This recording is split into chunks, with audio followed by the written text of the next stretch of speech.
You ask Tiger to calculate. This deals with linear inequalities with one unknown. The final result is x equal or greater than 8. Let's solve it step by step. Group all constants on the right side of the inequality. Subtract 7 from both sides.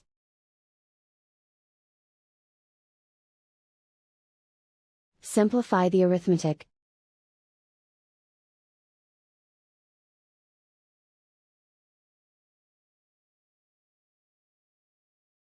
Isolate the x. Divide both sides by 7.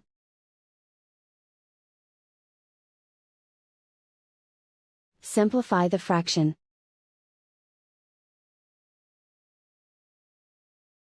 Find the greatest common factor of the numerator and denominator.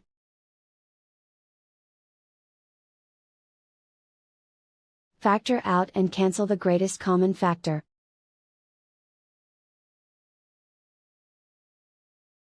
Plot the solution on a coordinate grid.